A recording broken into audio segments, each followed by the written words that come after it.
মানুষ যখন জামাতে দাঁড়ায় ইমাম সাহেব আল্লাহু আকবার বলবেন, ইমাম সাহেবের আল্লাহু আকবারটা মুক্তাদির শোনা জরুরি কি জরুরি নয়? খুবই জরুরি। কারণ ইমাম সাহেবের আল্লাহু আকবার শুনে মুক্তাদি রুকু দেবেন, সেজদা দেবেন, তাহরিমা করবেন। ইমাম সাহেবের সালাম ফিরানো শুনে মুক্তাদি সালাম ফিরাবেন। যেটা মুক্তাদিদের শোনানো জরুরি ছিল, যেই আল্লাহু আকবার সামি আল্লাহু লিমান হামিদা, ওইটা কিন্তু বুজুর্গানে দিনেরা মাইক দিয়ে বললেন না। কারণ মাইক ব্যবহার করা তাদের মাযহাব তরিকা অনুযায়ী বেদাত। যার ফলে এই অল্প কয়েকদিন আগেই আমরা দেখলাম যে তুরাগ নদীর পাড়ে 1.5 কিলোমিটার লম্বা হলো প্যান্ডেল।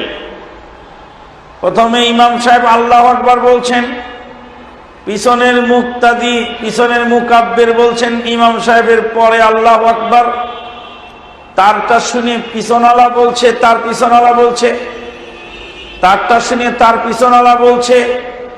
এইভাবে 1.5 কিলোমিটার প্যান্ডেল তাকবীর পার হতে হতে দেখা যাচ্ছে যে আগের কাতারের লোকেরা দ্বিতীয় রাকাত পড়ছে আর পিছনের কাতার লোকেরা প্রথম রাকাতেই আছে। যেটা মুসল্লিদেরকে শোনানো জরুরি, সেখানে মাইক ব্যবহার হলো না। মুনাজাত কি? মুনাজাত তো বেদাত আছেই, তো বেদাত হলেও তো মুনাজাতটা কি শোনানো, মুসল্লিকে শোনানো জরুরি না আল্লাহকে শোনানো জরুরি? তা আল্লাহর জন্য মাইক লাগবে। মুনাজাতটা যদি আল্লাহ না শুনতে পারে, তো তাহলে মাইক দিয়ে মুনাজাতটা করলে আল্লাহ যাতে ভালো করে শুনতে পারে। কিম্ভূত কিমাকার দুনিয়া, পিকুলিয়ার দুনিয়া, পিকুলিয়ার ম্যান। সমালোচনা তো অপরের করছেন, আত্মসমালোচনা করুন। সাবধানে সাবধানে তোরা সাবধানে থাকি ওরে, রং বিরঙের হুজুর আইছে রে দেশে, রং বিরঙের হুজুর আইছে রে। কোন হুজুরের লম্বা টুপি, কেউ বা আবার ভণ্ড সুফি।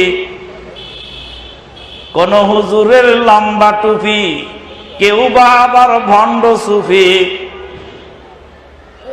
ধর্মের নামে লাফালাফি, জাল হাদিস পয়রা রে, রং বিরঙের হুজুর আইছে রে।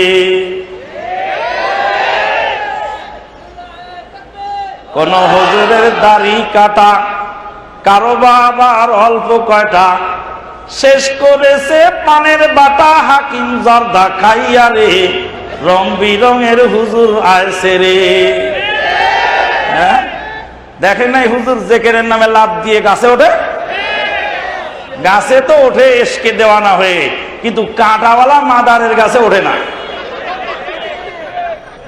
পাগল হলেও এত পাগল নয়, জাতে মাতাল তালে ঠিক।